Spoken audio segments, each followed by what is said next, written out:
क्या बाजार आज टेम्परेरी बढ़ा है या आगे भी ऐसा ही रहेगा? अमेरिका के साथ ट्रेड डील में एक सबसे बड़ा फ़ायदा यह हुआ है कि तेज़ी कितनी होगी वो तो समय बताएगा, लेकिन एक अच्छी बात ये हुई कि बाज़ार में ज़्यादा गिरावट की संभावनाएं अब नहीं के बराबर है या बेहद कम हो गई है। स्पेशली बजट के दिन जब एसटीडी का ऐलान वित्त मंत्री जी ने किया था, बाज़ार ने गोता लगाया। अब वो जो निचले स्तर हैं बाज़ार के उस दिन के, बजट के दिन के, वो ऐसा लगता है कि बाज़ार आसानी से तोड़ने वाला नहीं है और हो सकता है पूरे साल 2026 के लिए वही लो निचले स्तरों का काम करें। अब तो ऐसी कोई अचानक से बड़ी घटना हो जाए जिसका आपको और हमें अंदाज़ा नहीं है कि बिल्कुल ही कोई बड़े युद्ध उद्ध हो जाए या कोई एकदम ऐसी चीज़ हो जाए जो बहुत ही नेगेटिव हो बाज़ार के लिए, न सिर्फ हमारे बल्कि दुनिया भर के बाज़ार के लिए, तो ही बाज़ार उन लोज के नीचे जाएंगे। कम से कम सबसे अच्छी बात यह हुई कि अब पहले हर उछाल में लोग बेचना चाहते थे, अब गिरावट में खरीदना चाहते थे।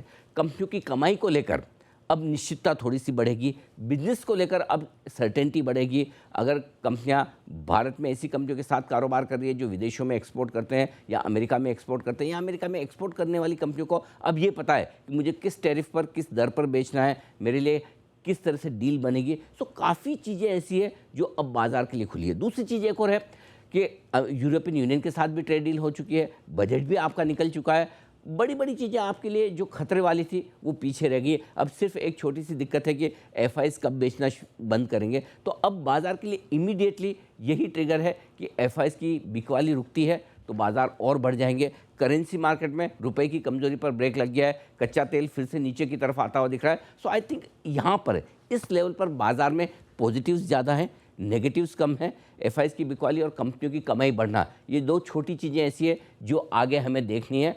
बाकी जो पॉजिटिव फैक्टर्स हैं वो ज़्यादातर आ चुके हैं। ऐसे में बाज़ार ज़्यादा घटेगा नहीं और हो सकता है धीमे धीमे अपनी मजबूती बनाने की कोशिश करें। और मुझे लगता है कि सूनर और लेटर बाज़ार फिर से नए लाइफ हाई की तरफ, निफ्टी पर 26,400 के आसपास और बैंक निफ्टी पर वैसे तो आज लाइफ हाई बना दिया है, लेकिन उसके पार भी निकलने की कोशिश ज़रूर कर सकते हैं। जहाँ तक ईरान से युद्ध के मामलों पर बाज़ार पर असर पड़ने की बात है, वैसे बाज़ार मोटा मोटी ये मानकर चल रहा है कि शायद युद्ध होगा नहीं। ये ट्रंप की ईरान को धमकाने की टैक्टिक्स ज़्यादा है और शायद इसी वजह से सोने चांदी में आप भारी उतार चढ़ाव देख रहे हैं। अगर आप सोने के भाव को देखें, चांदी को देखें, आज फिर से इतनी बड़ी तेज़ी हो गई और उस लिहाज से देखें तो फिर युद्ध होना चाहिए।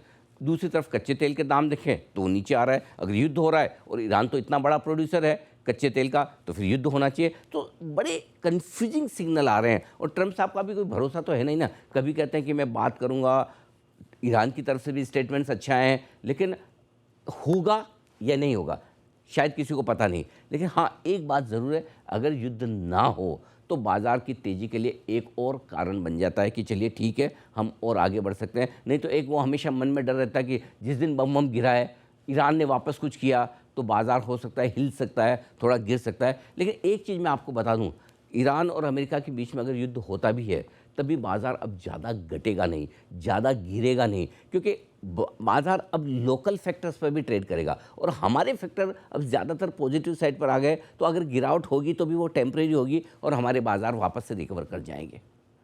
ये बड़ा महत्वपूर्ण सवाल है कि इस वक्त बाज़ार में निवेश कहाँ करें। और निवेश करने के लिए आमतौर पर आपके पास दो ऑप्शन है। एक तो शेयर बाज़ार है, जो सबका चहेता रहा है पिछले 4-5 सालों में, लेकिन पिछले साल 1.5 साल में पैसे बने नहीं, बहुत ज़्यादा नहीं बने। और सोना चांदी, जहाँ पर हमेशा से हमें पसंद आता दिखा है वहाँ पैसे बने, लेकिन अब जो उतार चढ़ाव हो रहा है वो थोड़ा परेशान करने वाला है। तो पहली चीज़, शेयर बाज़ार के लिए नीचे की रिस्क थोड़ी सी कम है और उस लिहाज से अपसाइड बनता है, लेकिन सोने चांदी जैसी कमाई की उम्मीद यहाँ पर न करें। अगर आप सालाना 15 से 18% की कमाई से संतुष्ट हैं तो आपके लिए शेयर बाज़ार इस वक्त ज़्यादा बेहतर है। और आपको वोलेटिलिटी भी कम चाहिए और कमाई भी ठीक ठाक चाहिए तो स्टॉक मार्केट में इन्वेस्टमेंट करना इस समय ज़्यादा बेहतर है। सोने चांदी में मैं क्यों कह रहा हूँ कि रिस्क ज़्यादा, क्योंकि जिन लेवल्स पर आ गया, अब जैसे इक्विटी मार्केट में नीचे की रिस्क कम है, वही सोने चांदी में बहुत बढ़त की रिस्क शायद नहीं है, बहुत बढ़त की गुंजाइश नहीं है। और जो लाइफ हाई हम बना चुके हैं चांदी पर 4,20,000 के आसपास का और सोने पर 1,93,000 के आसपास का, शायद उसे पार करने में थोड़ा सा वक्त लगे। तो सोने चांदी में निवेश करने का सिंपल तरीका ये है, पहला, गिरावट का इंतज़ार कीजिए, थोड़ा सा जो ये वोलेटाइल माहौल है उतार चढ़ाव का, इसे सेटल होने दीजिए। और या फिर आप टुकड़ों टुकड़ों में पैसा लगाएं एसआईपी की तरह। मेरा ये समझना है पर्सनली कि अगर सोना 1,20,000 1,30,000 की रेंज में आता है तो वो एक अच्छा एंट्री पॉइंट आपके लिए होता है। अब प्रॉब्लम क्या है, गिरावट आती है, इंट्राडे में आती है और वापस बढ़ जाते हैं।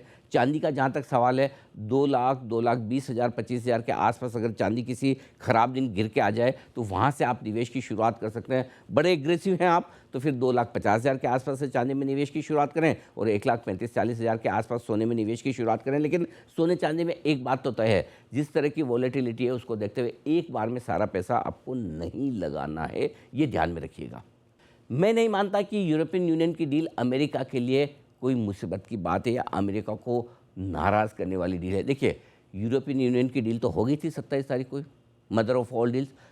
उसके बाद अब हमने कल अमेरिका के साथ डील का ऐलान देखा ना। अगर अमेरिका को इतनी तकलीफ़ होती, ट्रंप इतने नाराज़ होते हैं, अरे भाई आपने तो इतनी मदर ऑफ ऑल डील्स क्यों कर ली यूरोप के साथ में, तो फिर क्यों करते? यही सबसे बड़ा सबूत है कि ट्रंप को यूरोप के साथ वाली डील से कोई मतलब नहीं, उनको अपनी डील से मतलब है। उनको जो चाहिए वो उन्हें मिला है, शायद यही इस बात से वो नाराज़ नहीं है। तो मुझे नहीं लगता कि यूरोप वाली डील के साथ नाराज़। हाँ, देखना ये है कि रूस की तरफ से भी कुछ स्टेटमेंट्स आ रहे हैं कि रूस से भारत ने तेल खरीदना बंद कर दिया, इसकी उन्हें जानकारी नहीं है, या फिर रूस और भारत के जो पुराने रिश्ते वो बरकरार रहेंगे। ये जो स्टेटमेंट आ रहे हैं, ट्रंप का उस पर क्या रिएक्शन आता है, क्योंकि भारत के लिए तो एक अच्छी सिचुएशन है। ट्रंप को कुछ तो अच्छा लगा होगा, तभी उन्होंने हमारे साथ ट्रेड डील की कि हम रशिया के साथ कारोबार कम कर रहे हैं, तेल खरीदना कम कर रहे हैं। दूसरी ओर रूस को ये लगता है कि अगर कर भी दिया है तब भी हम भारत के साथ रिश्ते बनाकर रखना चाहते हैं। तो भारत के लिए विन विन सिचुएशन है। एक तरफ अमेरिका ने डील कर ली, दूसरी तरफ रूस भी नाराज़ नहीं है। सो मुझे लगता है कि अब ट्रंप को ये देखना है कि भारत और अमेरिका के रिश्ते किस तरह से आगे डेवलप होते हैं। जो लाइफ टाइम लो पर पहुंच गए थे, सबसे ख़राब हो गए थे पिछले 6-8 महीनों में, क्या अब वापस से पुरानी सिचुएशन में आ सकते हैं, और वही सबसे बड़ा इम्पोर्टेंट पॉइंट होगा।